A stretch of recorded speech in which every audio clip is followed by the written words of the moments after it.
best only postponed. Shaolin Kung Fu, to survive, must now be taught to more young men.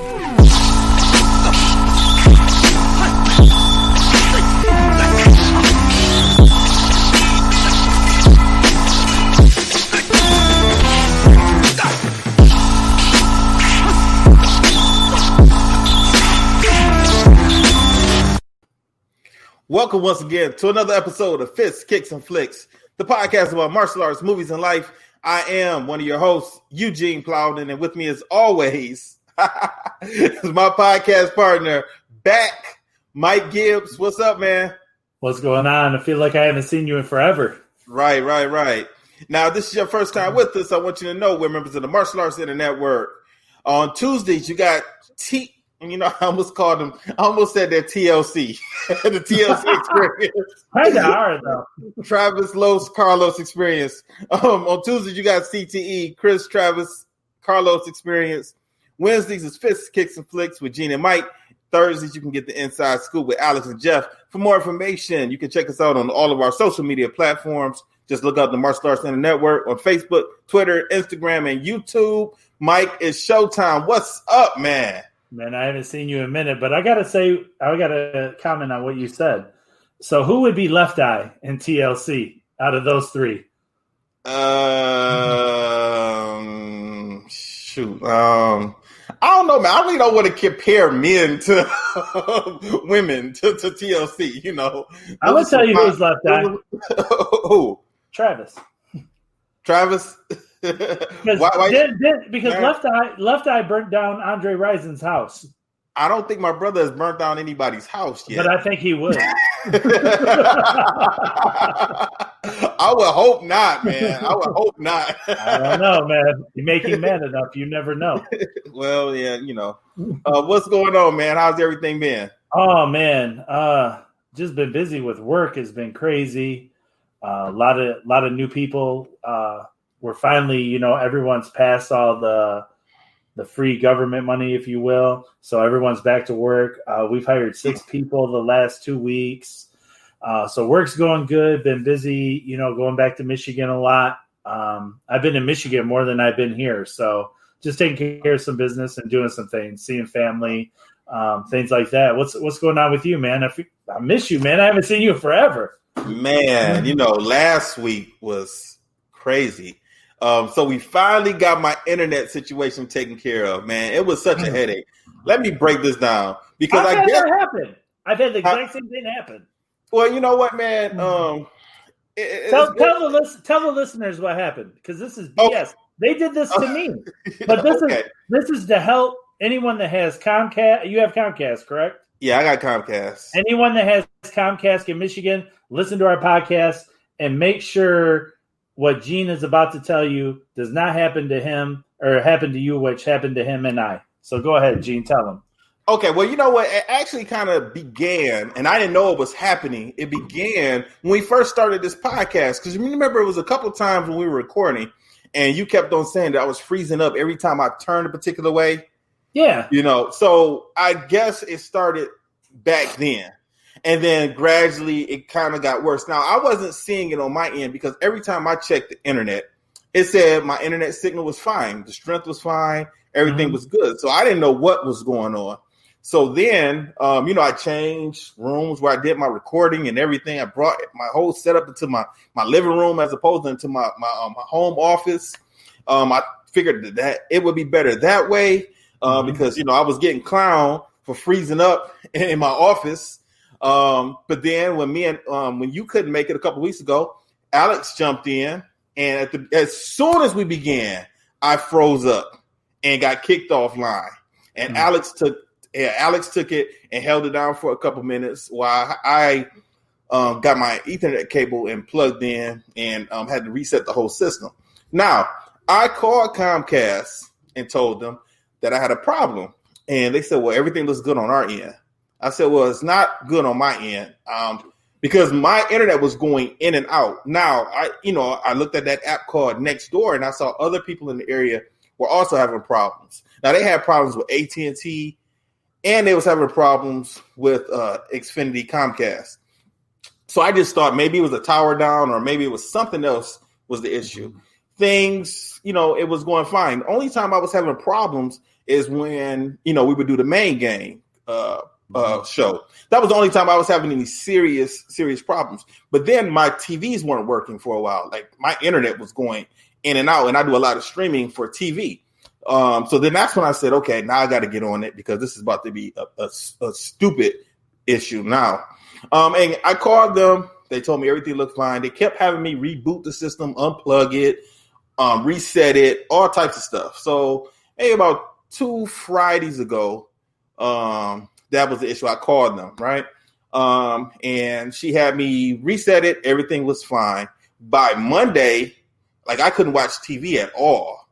So I called them and said, okay, well, now I really can't. It's not even buffering anymore. I have no internet connection.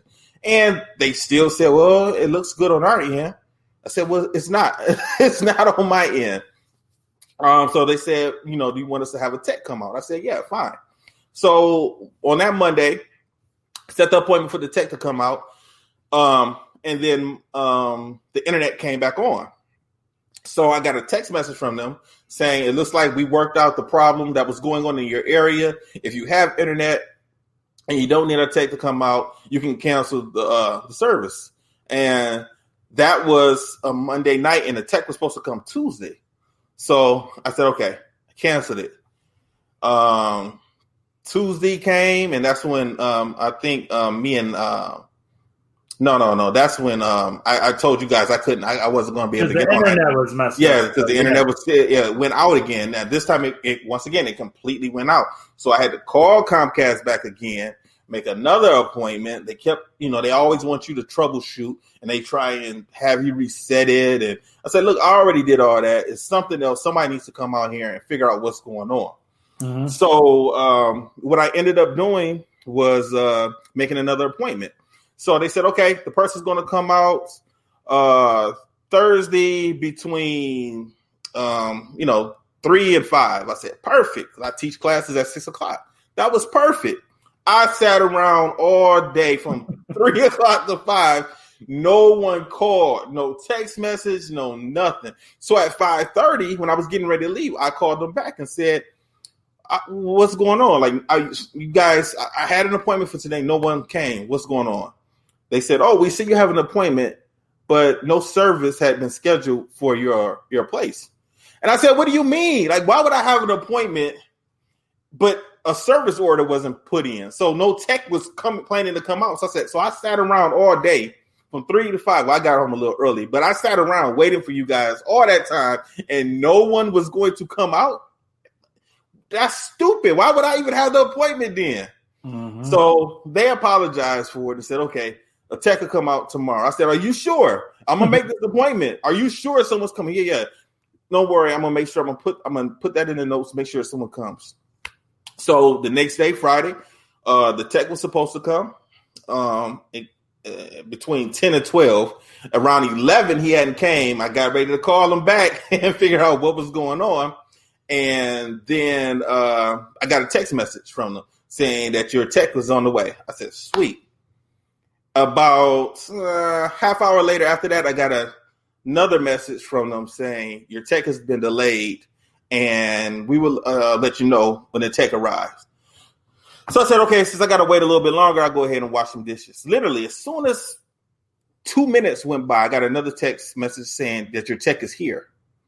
And I said, I thought you just sent me a message saying that, the tech was delayed. I looked outside, I didn't see anyone. I go out on my porch, I look down the street, I don't see anybody.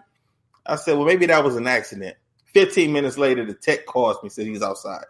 I said, okay, cool. I have him come in. I told him what the problem, showed him the issue. I said, look, man, you guys on your end are saying that there's no problem, but obviously there's a problem. My TV's not working. And he could see that it said that, no internet service. So he said, yeah, I'm looking at that here. Also on my end, and I see that you don't have, that everything looks fine, but, it's still not working.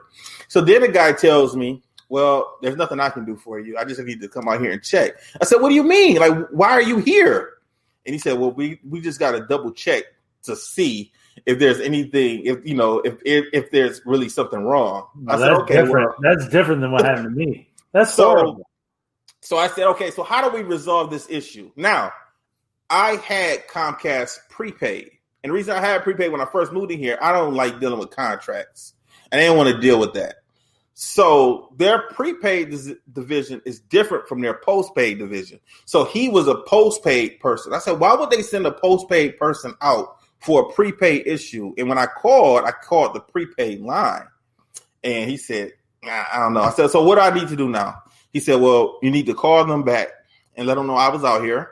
And your modem is defective. That's what I think the problem is. You got to get a new modem. I said, okay. You got one? He said, no, you got to call them. They'll send one out to you. I said, no, I need one today. Like, I don't want them to send it and it comes 2 weeks later or whatever. I need one right now.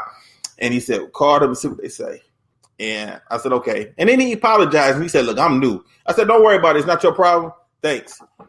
He left and I called the number, told them. The guy tried to get me to reset it. I'm like, nah, we not about to reset that modem. Like, I just need a new modem. Tell me what I got to do to get a new modem. And he said, go to the store.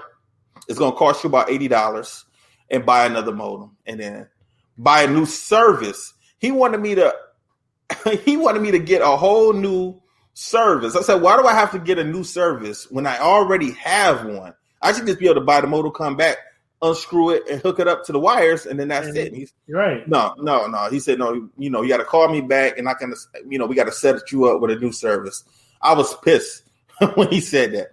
So I packed up everything I had. I took it to the store. Now you have to do that online also because of COVID. You have to make appointments. God, I forgot about COVID. Yeah, exactly. So the place that I really didn't want to go to, it's on Linden, like Linden and Finkel or something like that. It's in the hood, the Comcast place. And I really didn't want to go over there because I've been over there a few times. I had to do some editing, some video editing before. So I really didn't want to go over there. Mm-hmm. But I had no choice. So when I got on and made the appointment and I had to use that place, it sent me to another store. It said pick one of these other stores, not this one.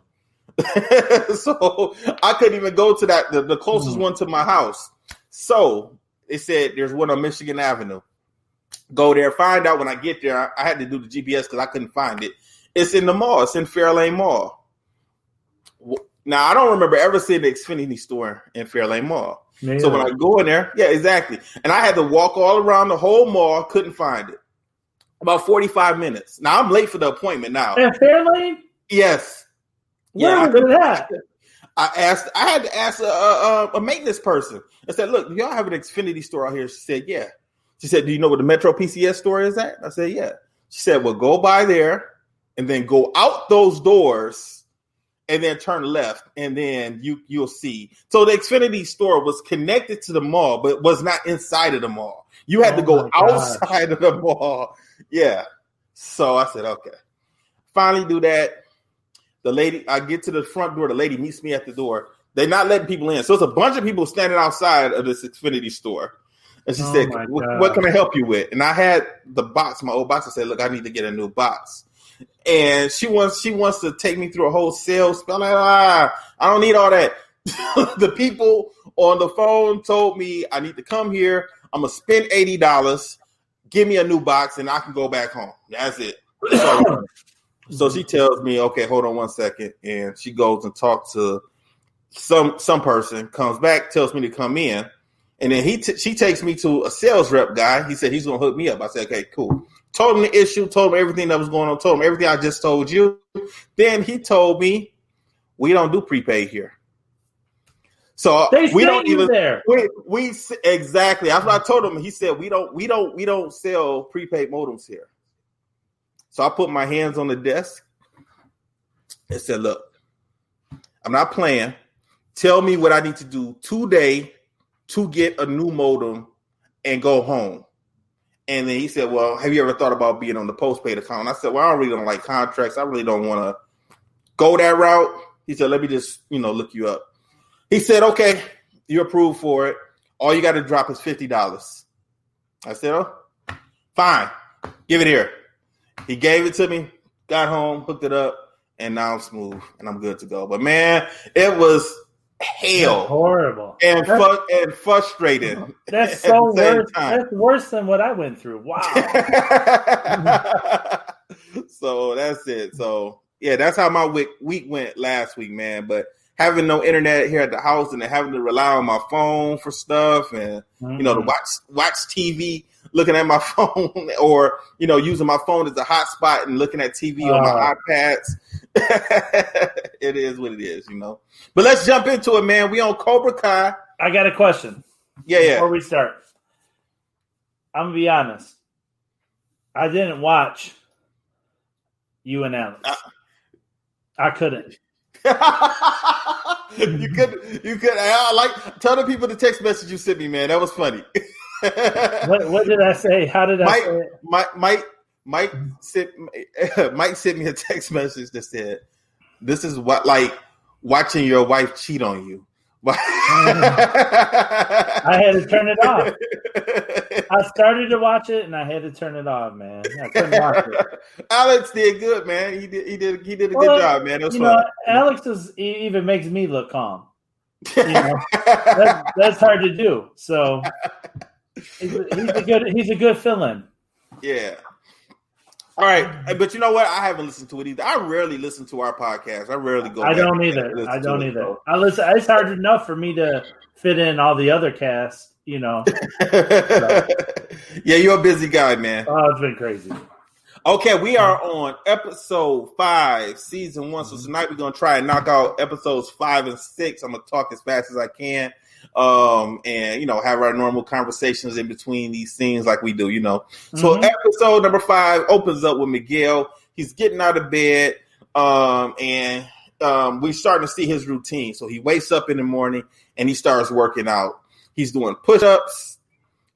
He's jogging. He's running. We also see him in the dojo working out with Johnny.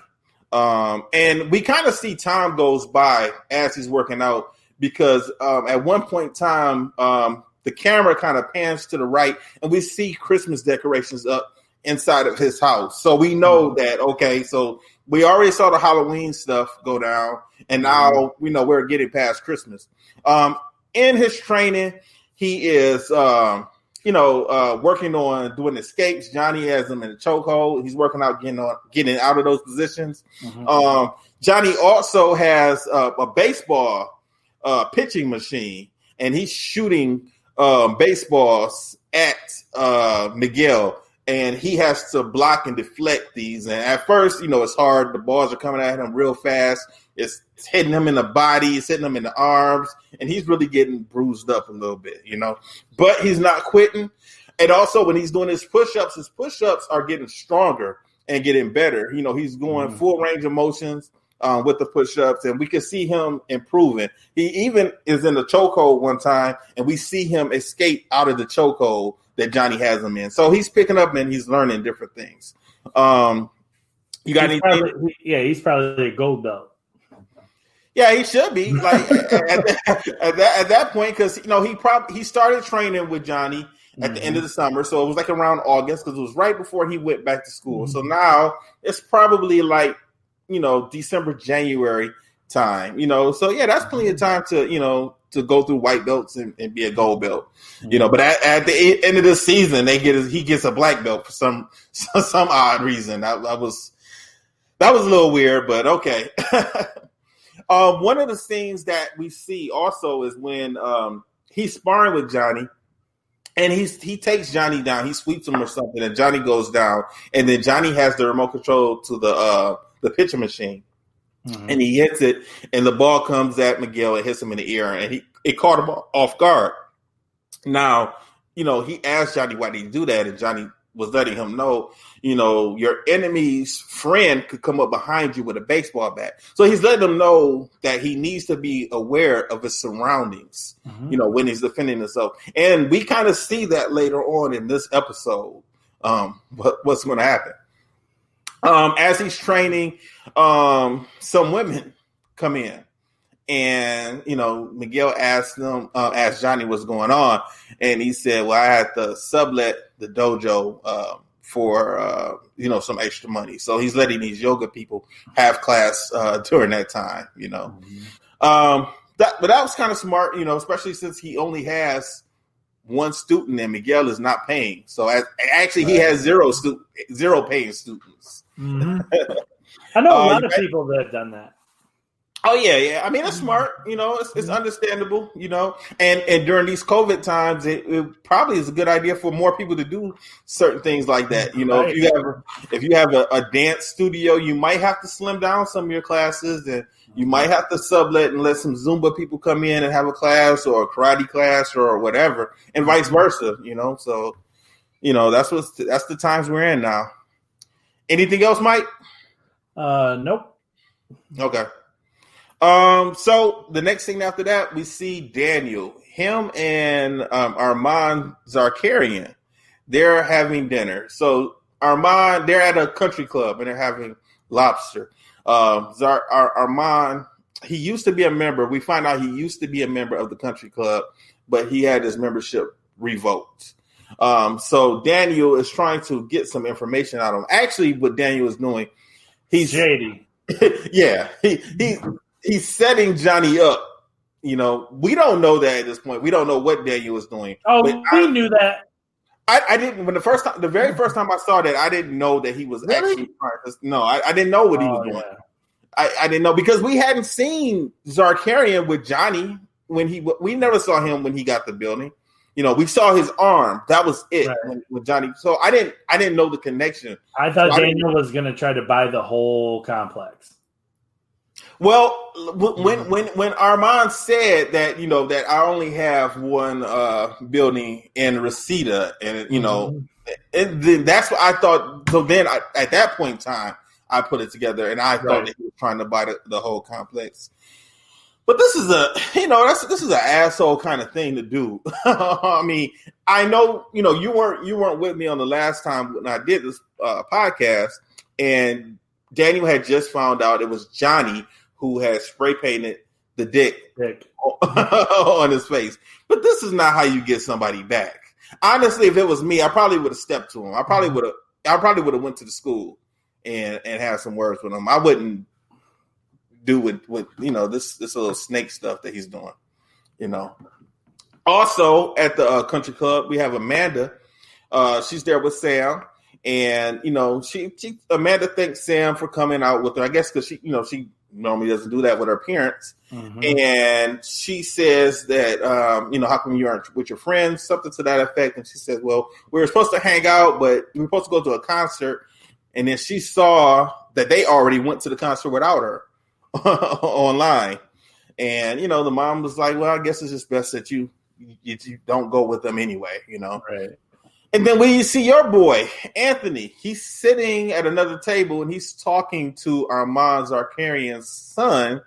And what do we see Anthony doing? He is drinking the butter. Like how?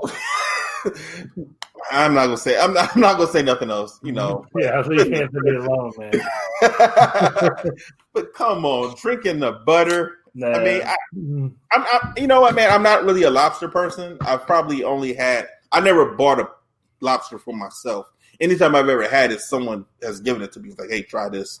So I've never had it myself. But is the butter really that good where you want to drink it out of the little dish? Who is you talking to? Mike, don't tell me you drink butter. Butter. I've never had lobster. Oh, okay. I can't afford that shit.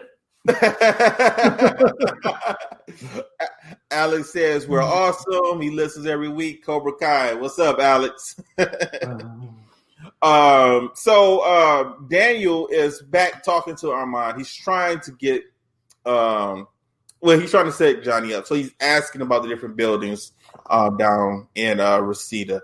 And Armand picks up on that also, that he wants something, because he even makes the comment, says, so only the lobster is not the only thing that's being buttered tonight, And, Daniel is doing a bad job trying to, disguise his sneakiness. But, what can you expect from him? Hey. You got anything else, man? No, no, not yet. Okay, all My right. part's coming up. I like about this episode. What's that? We're going to talk about the parts I like in this episode coming up. Okay, all right, no problem. Okay, so the next scene after that, let me turn my notes. Robbie, he gets home and he's with his mom. And he wants to have a nice evening with his mom. He went and picked up some frozen pizzas that she likes. And he wants to sit down with her and eat pizza and watch a movie. And she says she has some errands to run. But if you look at her, she's dressed up. So you know that she's actually going out on a date. And Robbie knew that. And she admitted that she was going out.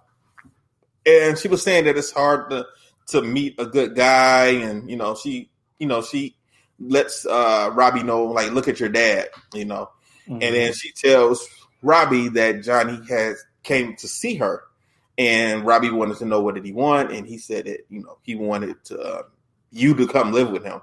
And it's because Johnny was getting concerned that Robbie was going down the wrong path, and he wanted to, help steer him in the right path and make sure that he didn't go down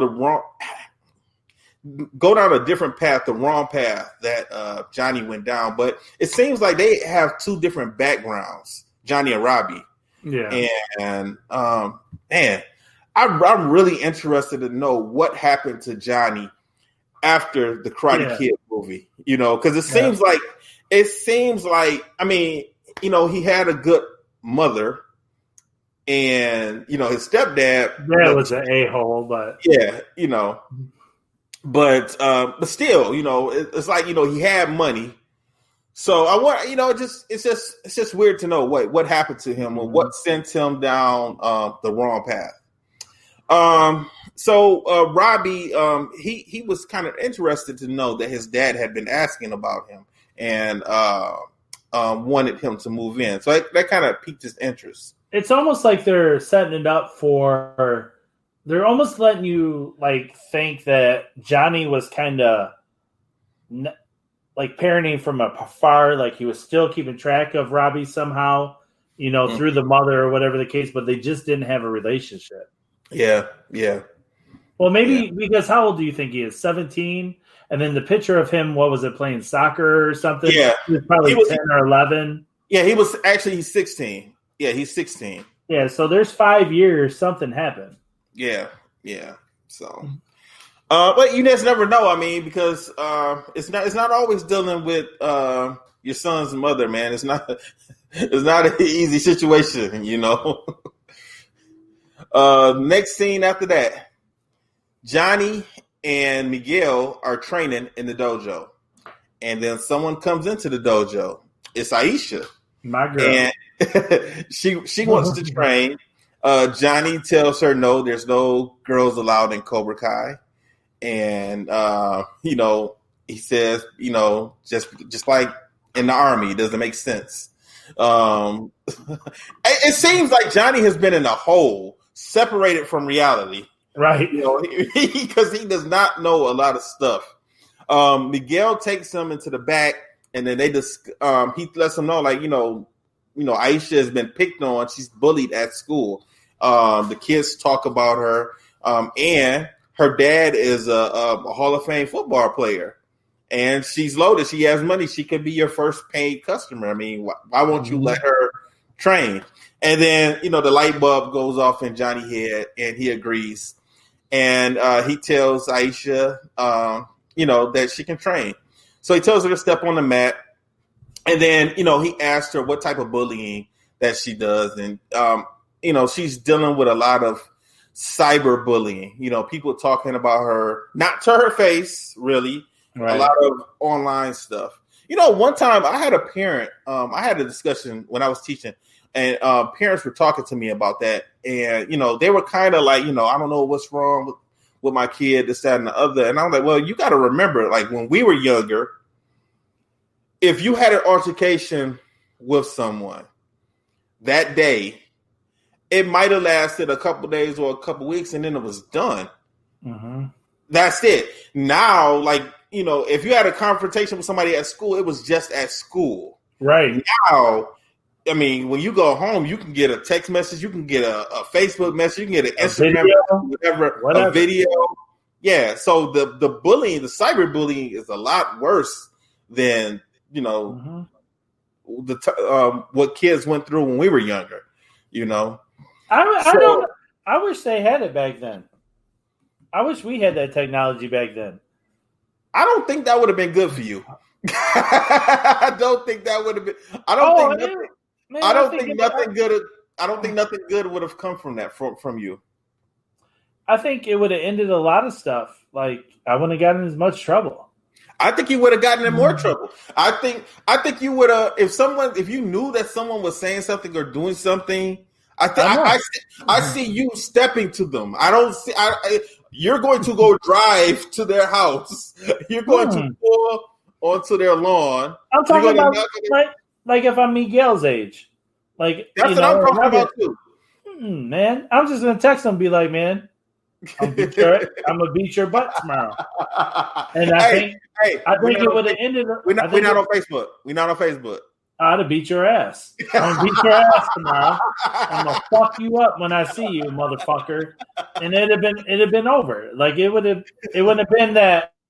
You have 12 hours to sit there and marinate on it till you see him at 7:00, and then you're gonna walk in school and just. It would have.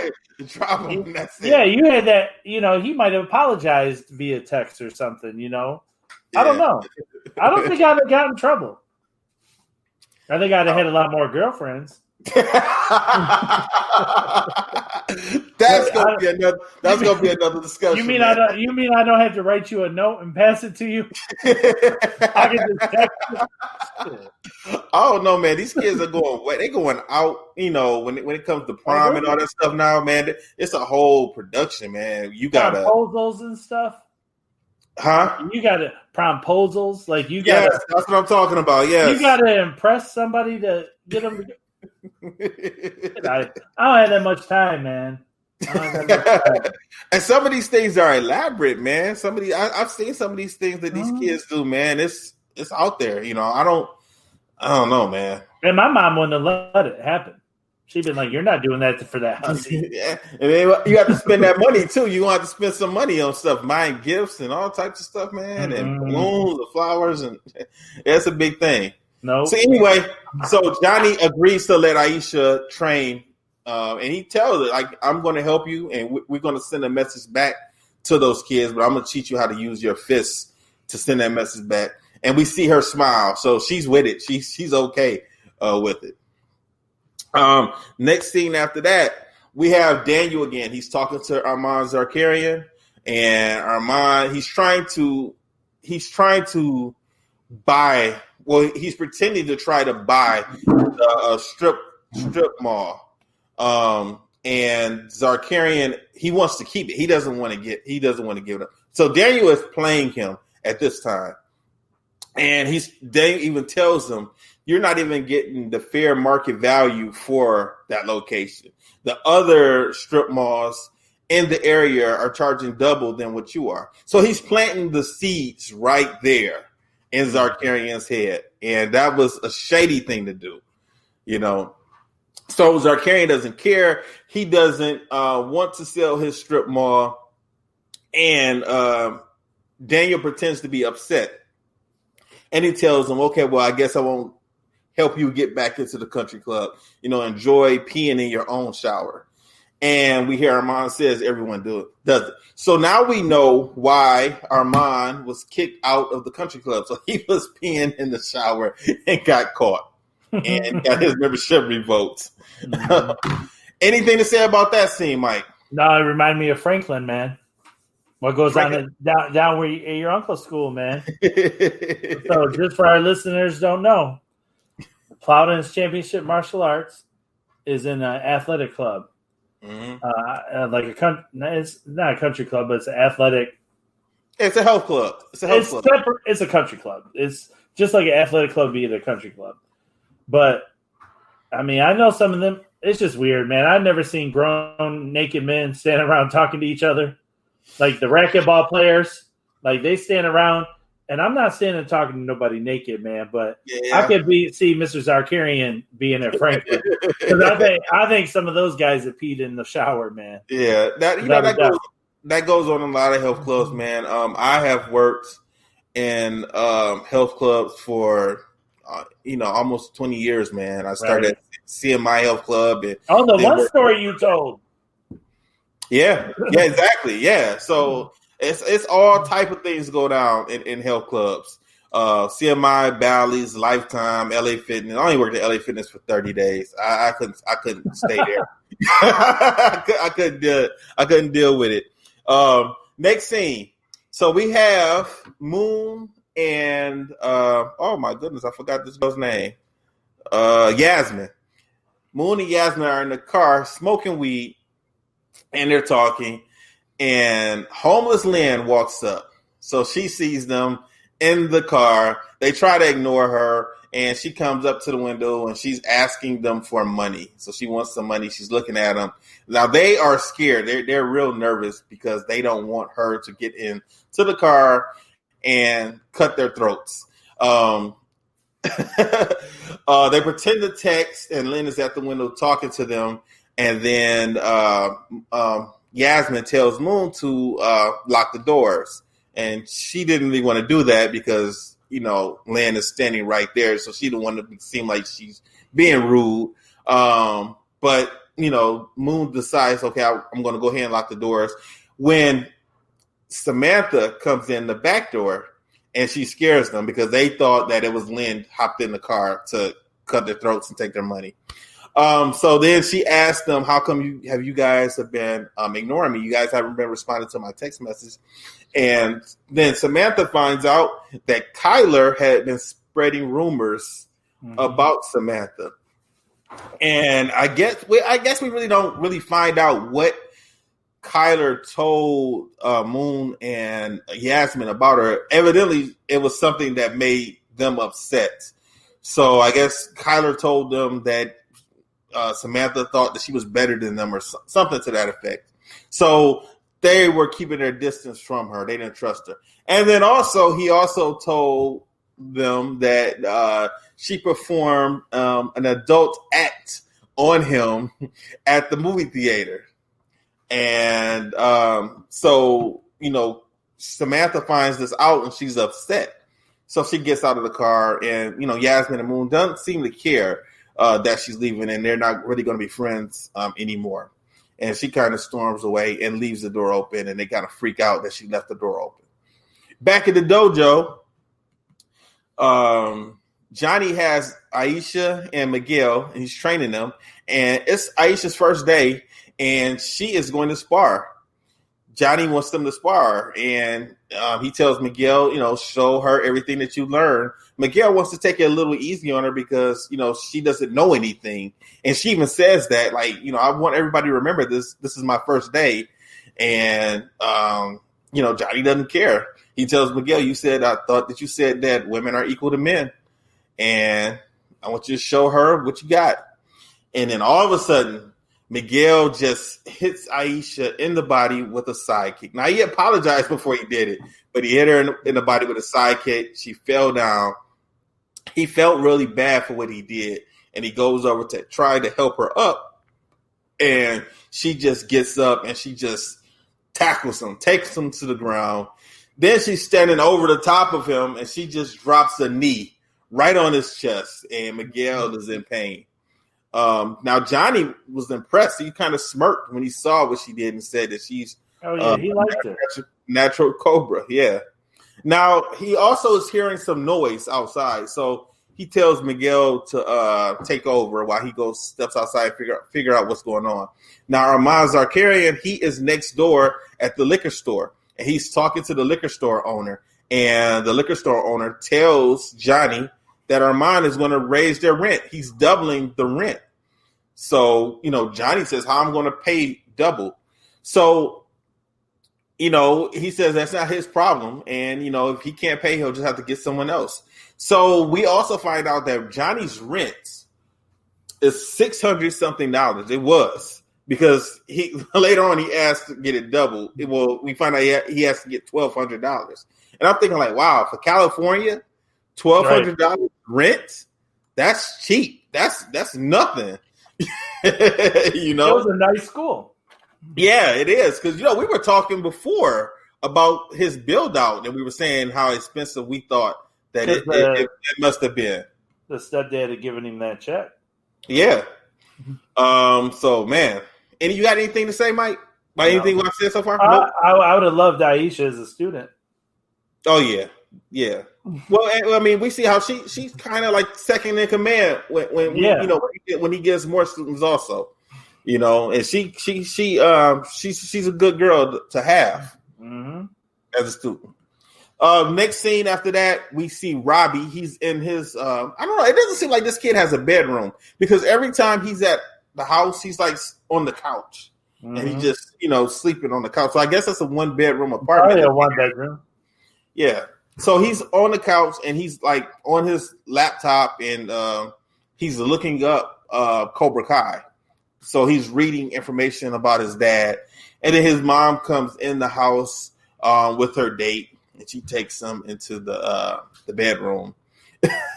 And all Robbie does is just puts his headphones on. He doesn't want to hear any of the adult activity going on in the bedroom. Next scene after that, we have Johnny. He is in the pawn shop. He is trying to pawn some of his things.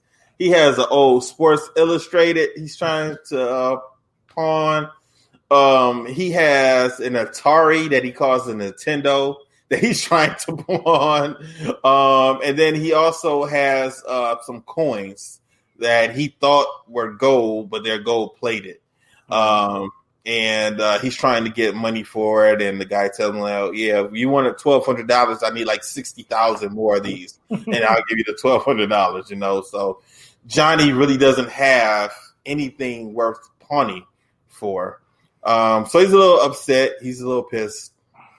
And he walks back to his dojo. And, he wants to get a drink. He wants a beer. But he doesn't have any beer in there. And then he walks out of his dojo because he's going to go to the store now. He walks into the liquor store. He nods to the cashier, and he goes into the back to get his favorite beer, the Coors Banquet. And he's looking, and that's when he hears Daniel come in, and he recognizes his voice. And Daniel comes in and asks for some red spray paints because he said he has a project that he has to do. Now that pissed me off, man. Because I mean, if you're really paying attention, you see Daniel actually when Johnny walks out of the dojo and is heading toward the store. You see the car pull up, and you see Daniel pulling into the parking lot. And I was like, well, this guy, he's just really being an asshole. He's gonna rub it in his face also. So Johnny asked him, hey, how you doing? What's up? And he says, oh yeah, nothing. I'm just doing a little art project, And he's just, being an asshole. He says that that he was looking to get a building in the area for a new dealership. He was looking for a lot, but the price of rent is skyrocketing over there. So now, since he said that, Johnny knew what Daniel had done, that Daniel had got the rent jacked up higher on him. What would you have done in that situation? Someone you don't like that's around here. You would have just fought him. You would have just fought him in the store. It's been over right then. So once Johnny knew what Daniel did, Daniel pretty much just turns around and walks out and leaves.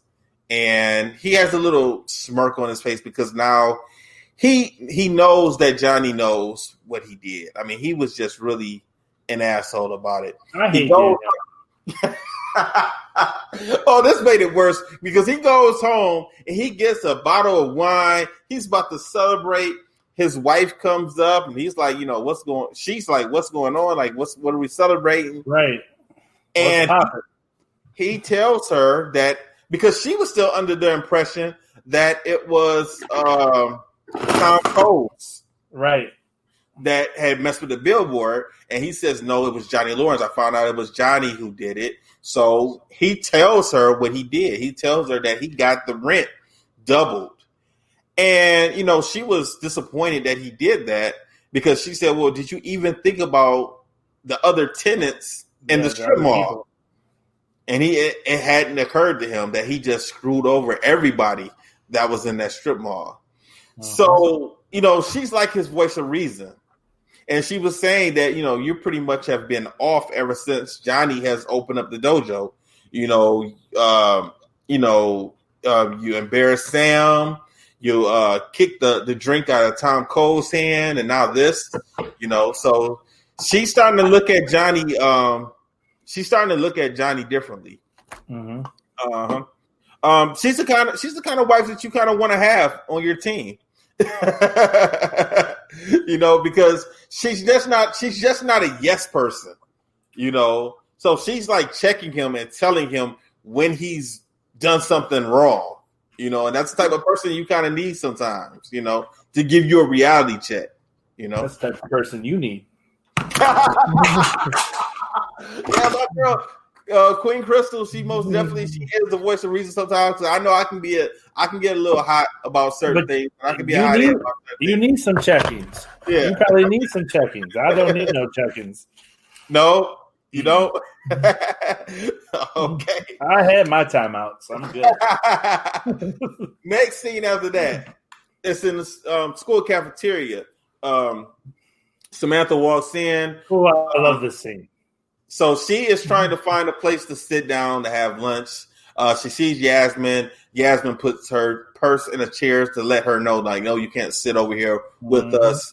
Aisha, she gets ready to go over to Aisha. Now, I never understood why Aisha was so mad at Samantha. The last time they had talked, it was at the Halloween party.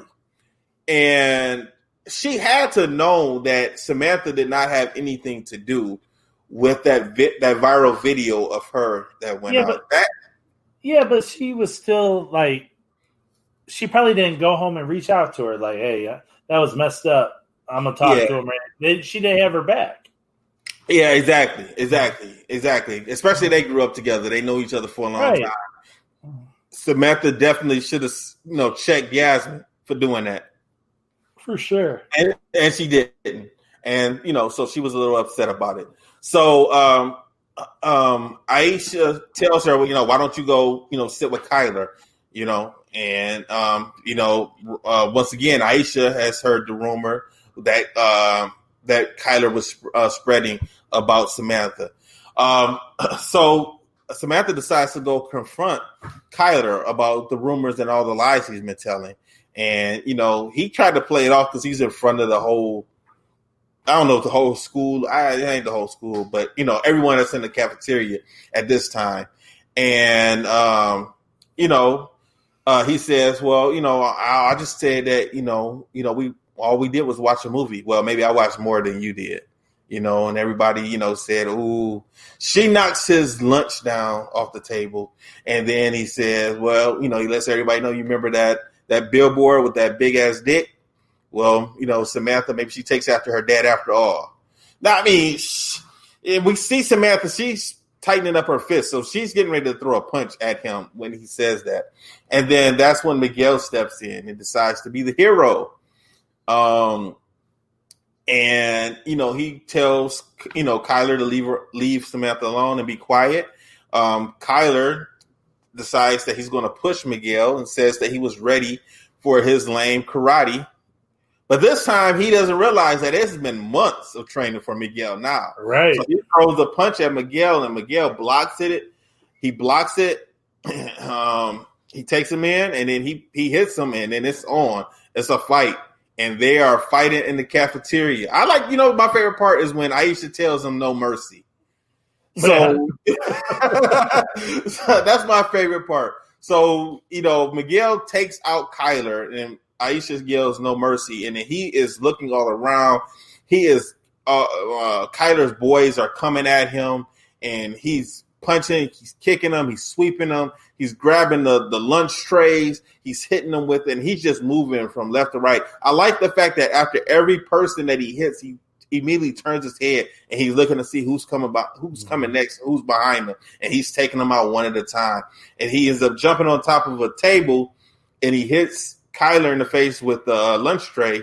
Now, while all of this is going on, everyone in the cafeteria, they have their cameras out and they're recording this.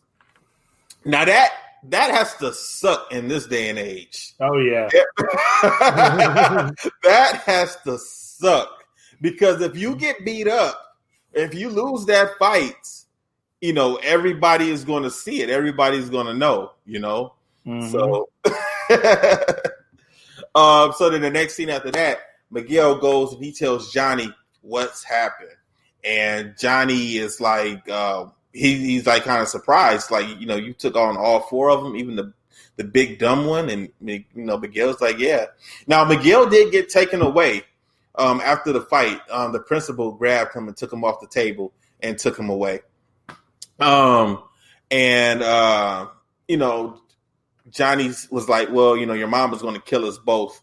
And, he says, no, my Nana, or whatever he calls her, his grandmother, his Yaya, whatever he calls her. He says that when school called, she answered. She won't tell my mom. I love her at the end. You mean at the tournament? Yeah. So Johnny says he's so impressed with Miguel. He takes him outside. He gives him his uniform, his first, his uniform that he wore in his first tournament. Miguel is happy. He gives Johnny a hug. And then as that is going on, we see Robbie. He's around the corner, and he stops, and he's looking. And then he just kind of walks off. I don't know why he didn't just go ahead and approach him and said, "Hey, Dad, hey, how you doing?" And right, he just kind of was distant about that. I don't know. You could tell he felt a certain type of way about it. That's for sure. Yeah, because at that point in time, he did not know Miguel, so there was no conflict between them at that point. So I don't know why he just didn't walk up to him and say something. He should have thought like this is, obviously this is one of his students, so I don't know. Next scene after that, we have Daniel. He went to see Mr. Miyagi's gravesite. So he goes to the cemetery and, he needs a moment of reflection because he's thinking about everything that his wife said to him. And he's kind of feeling bad about what happened. With what he did. So he's just kind of venting and talking, and he kind of hears Mr. Miyagi. And it's a scene from the first Karate Kid where Mr. Miyagi is talking about balance. Mm-hmm. And hey, this is that call I was talking about. Okay, go ahead. All right.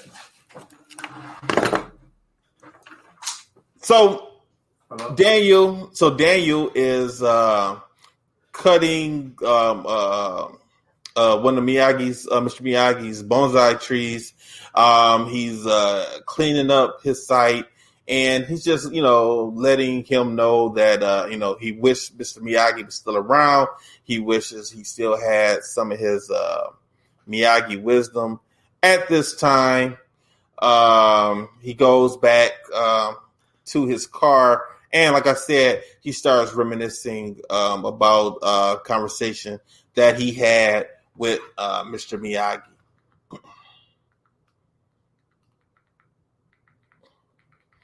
So then he says that he kind of understands what Mr. Miyagi was saying, and Daniel feels like he got his head on correct. Next scene after that, Johnny, he pulls up to the dojo. As he's pulling up, he is talking to Armand Zarkarian. Armand wants his rent. So Johnny is telling him that he doesn't have it just yet, but he has a plan to get the rent. As he approaches the dojo, he sees Miguel standing there, and there are a bunch of students waiting for him.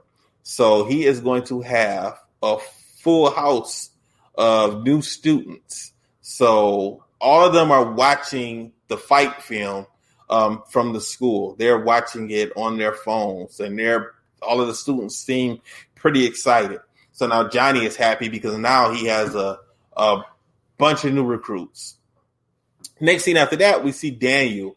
He has gone back to his house, and he is taking he's cleaning up he has like another at-home dojo at his house. And it looked like he had turned it from a dojo into a storage room. So he is cleaning it out.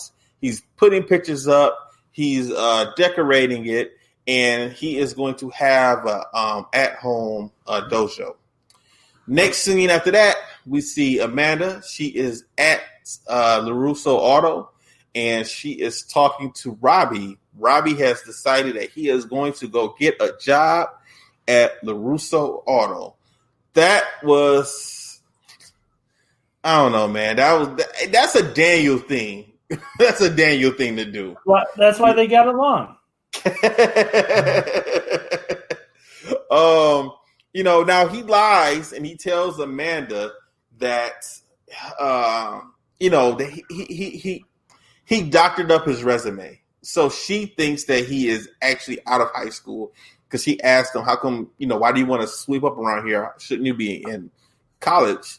And he says, no, this is exactly where I want to be. So he only went there just to make his dad jealous. Man, he has a lot of pain in him to do something like that, man. Mm-hmm. So Daniel finally has cleaned up majority of the dojo.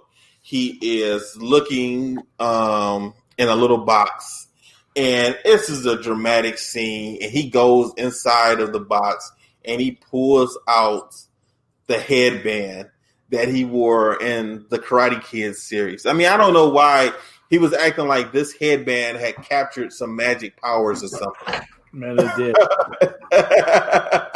But he put it on in slow motion, and then he decides that he's going to do a kata.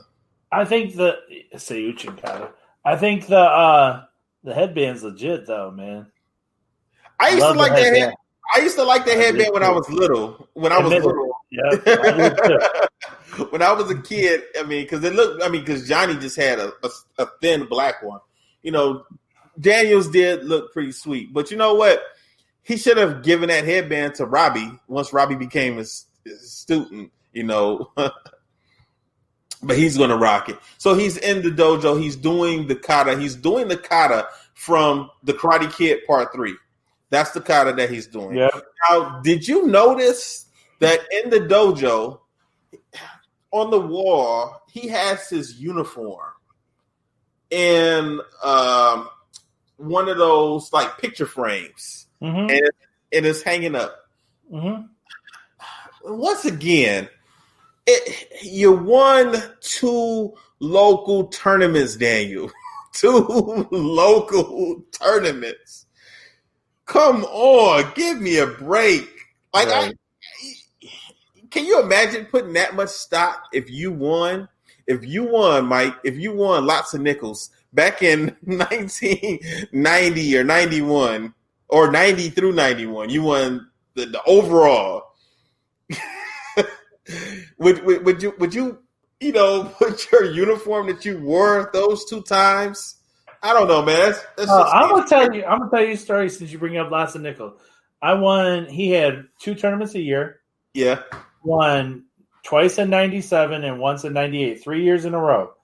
And they ripped the shit out of my uniform last time. I didn't have a uniform to hang up. I fought in a t-shirt. What happened? That tournament, man. One of them King boys ripped my Plowden uniform off me, man. I was down. Really? Kyrie's or one of them. I don't remember which one. They grabbed me and they ripped my uniform, and I fought. I had a t-shirt on the rest of the tournament.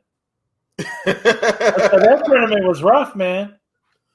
Like you could fight at that tournament. I guess I don't know, man. Daniel would have got his ass beat. Daniel would have been lost the first round. Daniel. Realistically, Daniel wouldn't have won his first fight in a real tournament. Johnny might have. Yeah, I'm talking about Daniel. I'm just saying.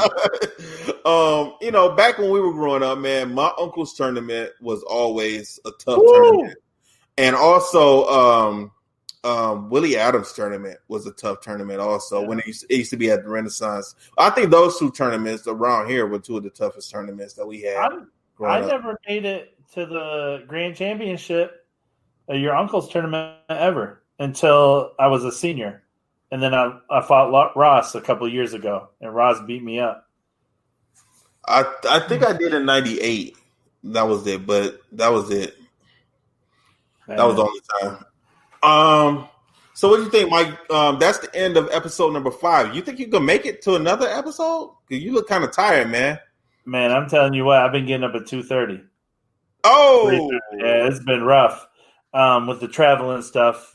Yeah. I'm gonna tell you a story, man. Let me tell you a story. Go ahead. So I'm a little under the weather. I'm not gonna lie. No COVID, anything like that.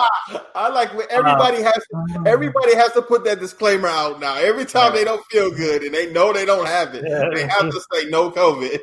So we went to lunch today. Me and one of my partners at work, and he sneezed, and like the whole restaurant looked at. You know me, I had to say something. I was like, don't worry, he's tested for COVID. He's good.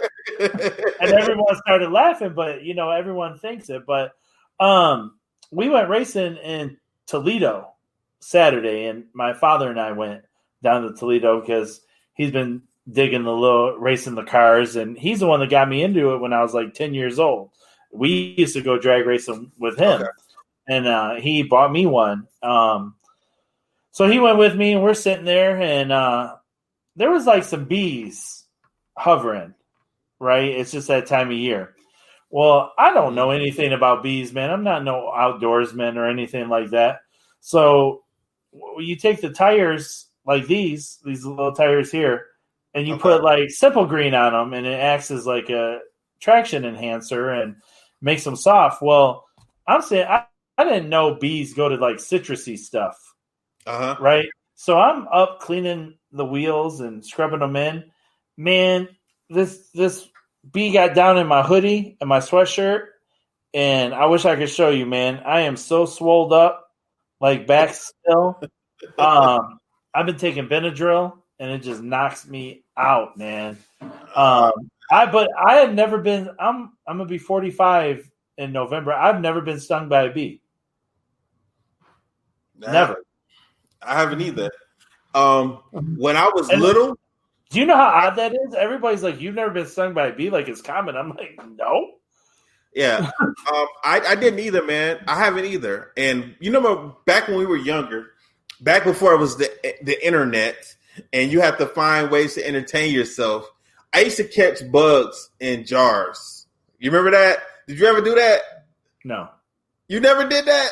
Mm-hmm. Yeah. So one time I caught you were the bug boy of the neighborhood. Yeah, everybody did it. So one time I caught Travis didn't do it. Travis didn't do it. I'm quite sure he did do it. If I did it, he probably did as a kid. Travis was never a bug boy. I guarantee it. I wouldn't even know you then. I know Travis did not collect bugs. One time I caught 21 bees in a jar. How do you catch bees? Well, they at the flower. You just take the jar, you just hover over them, open the jar up real quick. Now, once you have it. Now, once you have more than one, you don't want them to all fly out, so you have to get another jar, and then you catch them in the other jar, and then you end up putting them in that other jar. That was fun as a kid, man. I used to put water in there. What would you do with the bees? Yeah, there's no way I could take them in my grandmother's house. She was not going to allow that. So you just kept it on the porch. You put holes in the top of the jar, and that's it. Just collect all different types of insects, spiders, ants. Make them fight each other. Like you take the jar, if you get a couple in there, you just shake it up. Next thing you know, they start fighting. Yeah, man, it's before the internet. Man, you're so lucky I can't say what I want to say. You had to find ways to entertain yourself. Sometimes on a boring Saturday or Sunday afternoon, and you have nothing else to do. Hey, wrestling challenge was on at 11, man. You had something. Yeah, no, I'm talking like 2 and 3. This after wrestling, after the cartoons. You have basketball hoop. Now my grandmother's wiffle ball. No, not my grandmother's, man. Have you been on Elmhurst? I went down there one time, and your uncle was like, "Why the hell are you down there?" Yeah. Man, I can't believe you did that. You're the bug boy. Yeah, man. Everybody on the block, on my grandmother's block, did that. That was nothing.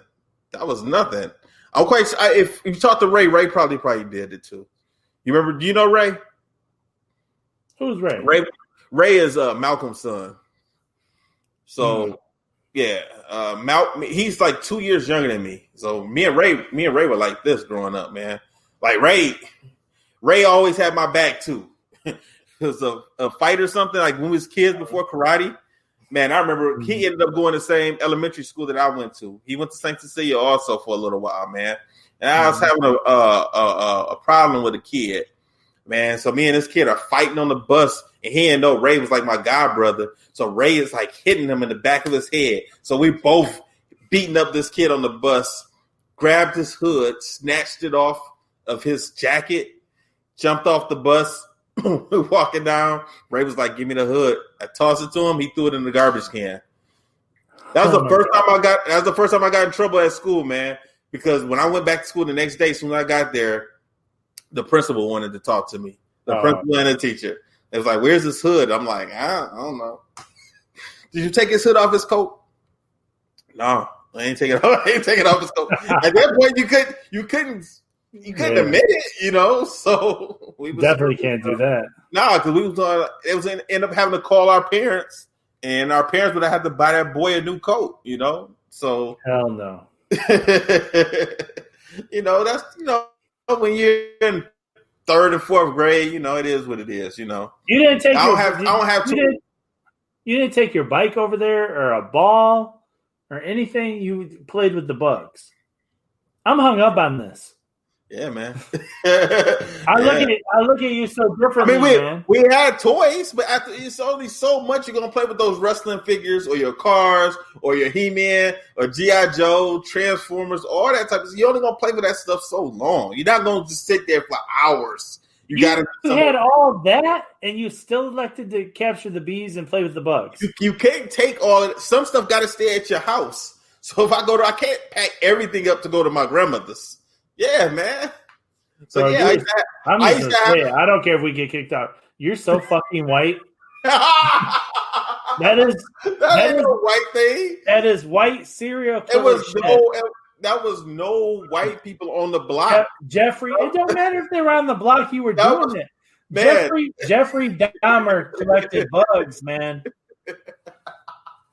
Yeah, man, that was fun. Making them fight, making a spider and a bee fight each other. Serial killers collected bugs. It was entertaining, man. Well, you know what, man? We gonna wrap it up. I don't think you're gonna make it through episode. Oh no, man. I don't see you making it. Yeah, this is like the warm up fight. Like that first fight, you hope you get an easy one back. You know. So you got to get back used to podcast. Yeah, I gotta get back on my podcast game, man. All right, so I'm on it though. So are you watching the fights this weekend? Nope. Are you gonna be back here or traveling or something? Yeah, I'm gonna be traveling. It's rough on the weekends on me, man. Back and forth, not really having a house. You know, between Michigan and here. So let me just tell you why I'm not watching the fights though. My dad refuses to get the internet.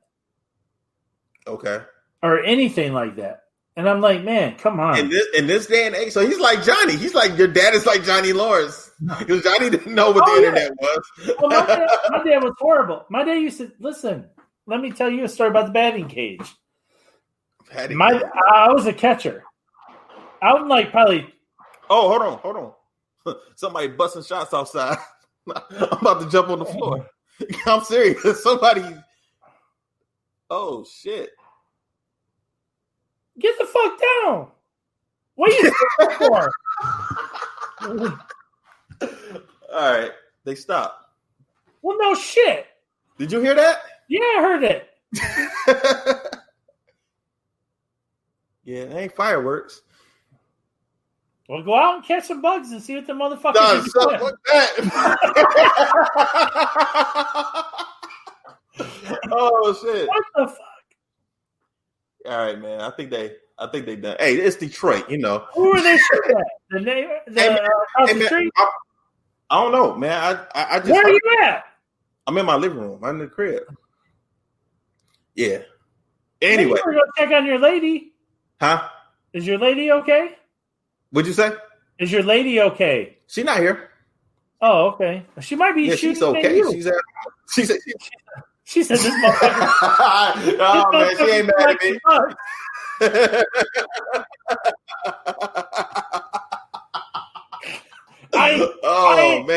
It's Detroit. I ain't living with the bug boy here. Pop, pop, pop. All right, man. Ask Travis if he collected bugs, man. I know he didn't. I don't know if he's gonna even remember doing that. Director Plowden, do you remember ever doing that? He did though. I know he did. Yes, I remember it. You did it? I was whatever Gene was doing, I was doing it too, but he was doing a lot more. So yeah, that did happen. Yeah. Let's wrap it up, man. So next week, boys.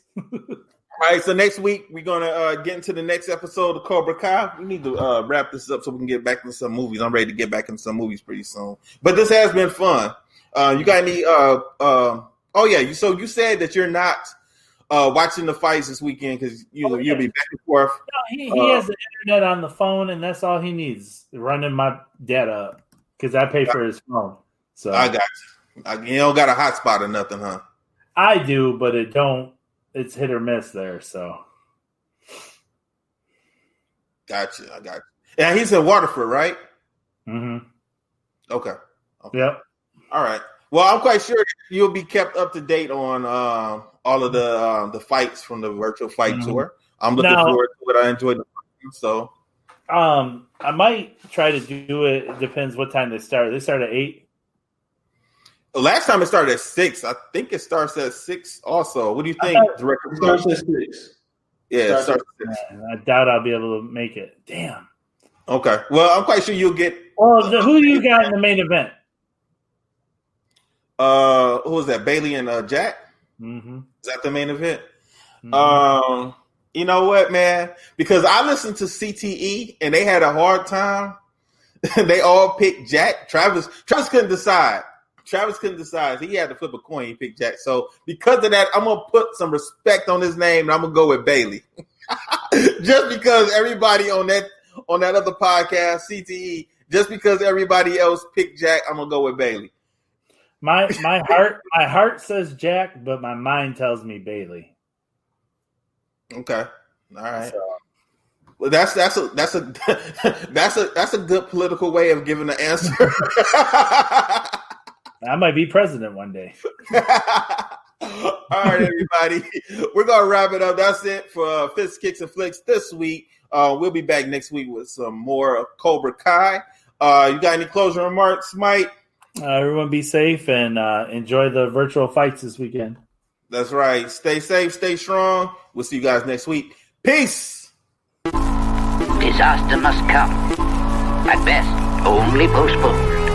Shaolin Kung Fu, to survive, must now be taught to more young men.